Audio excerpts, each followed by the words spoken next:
Hi everybody. Today we are going to discuss about the diabetes part third. देखिए इससे पहले हमने part first और पार्ट सेकंड में डायबिटीज के जनरल डिस्क्रिप्शन को डिफाइन किया था और उसके टाइप्स को बताया था, तफसील से बताया था कि किस तरह की जो है वो आपका डायबिटीज होती है, कितने टाइप्स की डायबिटीज होती है। और अब जो है हम आपको यहां पर डिस्क्राइब कर रहे हैं science and symptoms of diabetes, यानी कि डायबिटीज से आगे होने वाले जो नुकसानात हैं, जो सिम्टम्स बॉडी में दिखाई देते हैं, वो कौन कौन से होते हैं और इससे मेन सिम्टम जो है वो आपके कौन से डेवलप होते हैं। देखिए इससे जो सबसे बड़ी प्रॉब्लम अराइज होती है, सबसे बड़ी प्रॉब्लम जो खड़ी होती है वो होती है आपका माइक्रो एंजियोपैथी। माइक्रो एंजियोपैथी देखिए किसको कहते हैं, यानी कि जो माइन्यूट ब्लड वेसल्स होती है, जो खून की सबसे छोटी नलियां होती है, उनके अंदर डैमेज होने लगता है और उनके अंदर ब्रस्ट भी होने लगता है और वो पूरी तरह से डिस्ट्रॉय भी हो जाती है। तो उनकी वजह से आगे फ्यूचर में बहुत सारी ऐसी कॉम्प्लिकेशंस पैदा हो जाते हैं जो इंसान की जिंदगी के लिए, इंसान की लाइफ के लिए वेरी डेंजरस होते हैं, बहुत ज्यादा खतरनाक होते हैं। Produce wide range of symptoms, यानी कि बहुत सारे सिम्टम्स जो है वो आपका डेवलप होने लगते हैं, बहुत सारे सिम्टम्स दिखाई देने लगते हैं। और by the destroying the following system, किन की वजह से इन फॉलोइंग सिस्टम्स को ये डिस्ट्रॉय कर देते हैं और बर्बाद कर देते हैं। तो उनकी वजह से बहुत सारी परेशानियां जो है वो आपका खड़ी हो जाती है। कौन कौन सी चीजें हैं, कौन कौन से सिम्टम्स हैं, देखिए जैसे आपका नर्वस सिस्टम में, जब ये नर्वस सिस्टम इफेक्ट करती है, नर्वस सिस्टम वेरी इंपॉर्टेंट, इसका सबसे मेन जो है सिम्टम जो है देखने में आता है इसमें न्यूरोपैथी। न्यूरोपैथी, डायबिटिक न्यूरोपैथी देखने को आता है, जिसकी वजह से फॉर्मिकेशन, यानी कि स्किन के नीचे चींटियां सी रहने का एहसास होने लगता है। स्किन के नीचे चींटियां सी, जैसे कोई कीड़ा क्रॉल कर रहा हो, वो एहसास होने लगता है।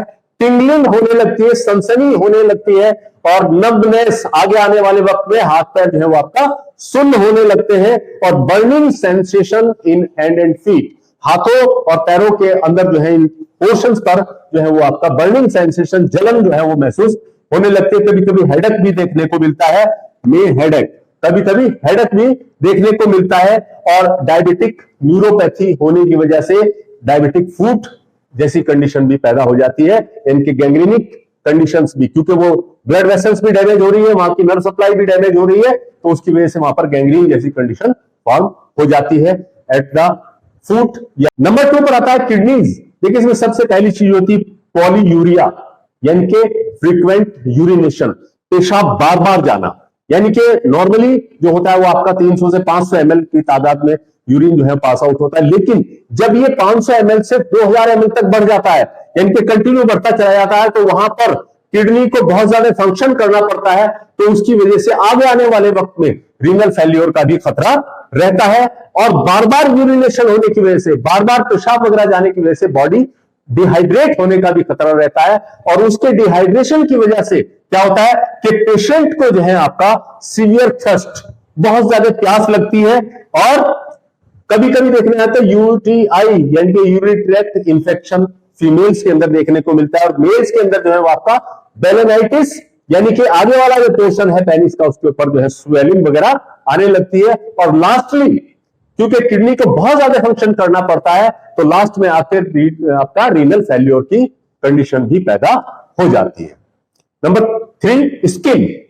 स्किन देखिए डिहाइड्रेशन होने की वजह से, बहुत ज्यादा यूरिनेशन होने की वजह से स्किन जो है वो आपका ड्राई हो जाती है।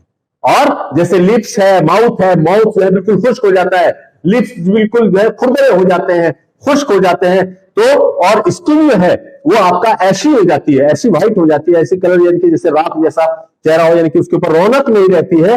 और बाउंड हीलिंग जो है बहुत देर से होता है, यानी कि चोट वगैरह या जख्म वगैरह कोई बन गया है तो वहां पर जो है जख्म बहुत देर से भरता है।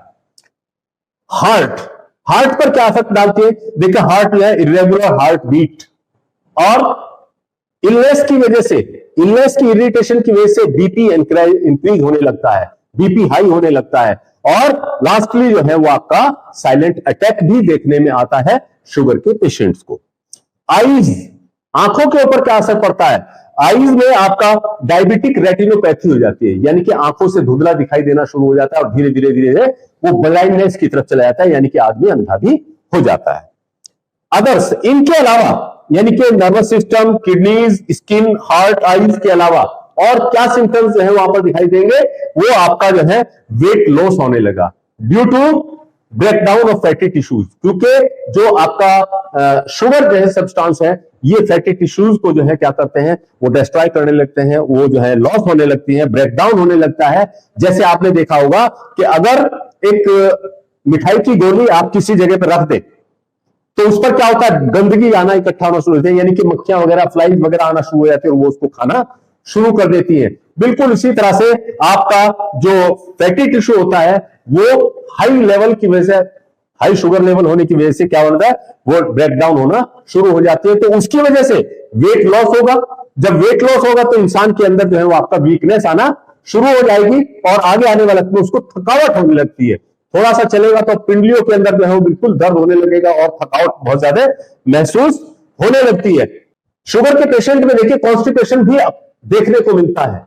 कॉन्स्टिपेशन, बहुत सीवियर कॉन्स्टिपेशन देखने को मिलता है, क्योंकि पेनक्रियाज के डैमेज होने की वजह से पेनक्रियाज की सेल्स या पेनक्रियाटिक जो जूस प्रोड्यूस कर रही है, पेनक्रियाज अपना फंक्शन प्रॉपर नहीं कर पाता है, तो उसके प्रॉपर फंक्शन ना करने की वजह से वहां से पेनक्रियाटिक जूस जो है वो निकलना कम हो जाता है, जो कि रेस्पॉन्सिबल होता है डाइजेशन के लिए। तो उसकी वजह से वहां पर वो डाइजेशन नहीं हो पाता है, तो उसकी वजह से पेशेंट को कॉन्स्टिपेशन, सीवियर कॉन्स्टिपेशन की शिकायत जो है वो आपका रहने लगती है। इंक्रीज एपेटाइट, पेशेंट को जो है वो भूख ज्यादा लगने लगती है, और स्पेशली देखने में आया कि पेशेंट वो आपका स्वीट्स की डिजायर ज्यादा होती है उसके, यानी कि मीठा खाने की ख्वाहिश जो है उसको ज्यादा होने लगती है। कभी कभी देखने में आता है कि इंपोटेंसी में भी डेवलप, मेल के अंदर आपका इंपोटेंसी भी डेवलप हो जाती है। तो ये कुछ साइंस एंड सिम्टम्स थे आपका ब्लड शुगर लेवल के इंक्रीज होने की। लेबोरेटरी इन्वेस्टिगेशंस, देखिए डायबिटीज के पेशेंट में हम वक्त वक्त पर जो है हमें आपका इन्वेस्टिगेशंस कराने पड़ते हैं, ब्लड टेस्ट कराने पड़ते हैं।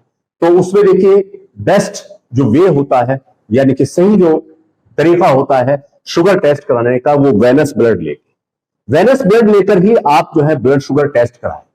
अदरवाइज जो प्रिक सिस्टम होता है, उंगली पर जो है वो प्रिकिंग सिस्टम करके, यानी कि ऐसे मार के और उसमें से ब्लड निकाल के वो जो हम टेस्ट करते हैं स्ट्रिप के जरिए, वो कोई खास वैल्यू नहीं रखता। वो सिर्फ इंडिकेटिव टेस्ट, सिर्फ इंडिकेशन देता है कि हाँ शुगर हो रहा है, लेकिन उसकी सही यूनिट जो है वो बहुत रेयर आती है, तो इसलिए उसकी कोई वैल्यू भी नहीं होती है। तो बेस्ट तरीका जो है वो होता है आपका वेनस ब्लड के थ्रू निकालकर लेबोरेटरी के अंदर जो है वो आपका इन्वेस्टिगेशन कराना।